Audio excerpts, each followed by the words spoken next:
За жилээс жилд гэрээ цэргийн албыг сонирхох залуусын тоо нэмэгдэж байна. За энэ удаагийн сургуульд нь Монгол Улсын 21 аймаг нийслэл Улаанбаатар хотоос ирсэн хүсэл зорилго нэгтэй 150 гаруй залуус цугларч албанд дадлагчид бэлэн болжээ.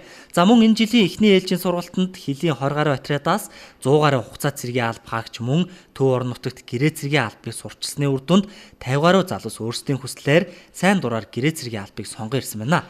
За тэд гэрээ цэргийн албыг сонгосон шалтгаанаа удам залгасан хилчин болох гэж за гадагшаа явж хүний нутагт бусдын боол болж мөнгө хурааснаас эх орныхоо хилийг хамгаалах эрхэм үүргийг хассан дээр за ахлагч, офицер болох ихтэй сургуульд суралцах зэргээр тайлбарлалаа. Яг гэрээ цэр орсон гэвэл орохоор ирсэн гэвэл маа найзууд болон манай төрлөختний ихэнх нь хилийн зэрэгээр явдаг. Тэгээд одоо сүүлийн үед бол ажлын байр ховоролцсон үед царим мөнгө найдвартай адгалж улсаас хоолунд хувцсын даачдаг болохоор гэрээ хэлцэнгээр явав. 2 жилийн гэрээг байгуулад яв. Тэгээд цааш нь өргөжлүүлээд гэрээгээ сунгаж болно мөн улсын дотоодын болон гадаадын их сургуулиуд хэлийнхаа цэргийн юугаар сурж болдог.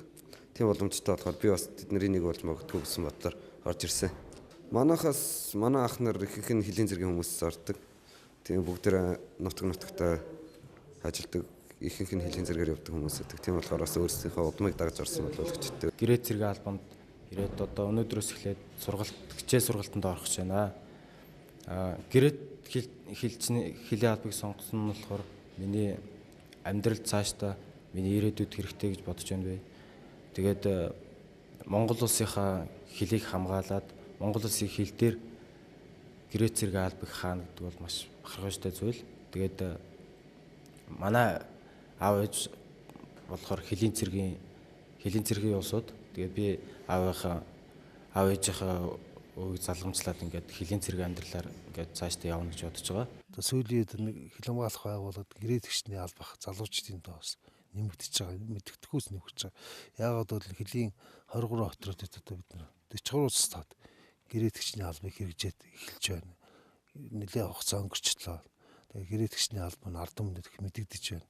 Залуучууд сүүлийн үеийн залуучууд ажил хайж байгаа одоо цэргийн алба хаасан залуучууд маань гэрээ тэгшний алба хаагаад цаашдаа хил хамгаалах болсон хүчин офицер болсон хүчин ахлагч болох дэвнэлтэй залуучууд нь бол сүүлийн дээрс нэмэгдэж байгаа. За алс хоолын Баян-Уулгийн Увс, Дорнод зэрэг их орны өнцөг болон бүрээс залуус зорь ирсэн байлаа. За тэд Баян Чанбан дэх сургалт бэлтгэлийн зохицолборт 21 хоногийн хугацаанд гэрээ хэлчин буюу мэргэжлийн хэлчинд шаардлагатай мэдлэг, дадлаг чадварыг сургалтаар эзэмшнэ.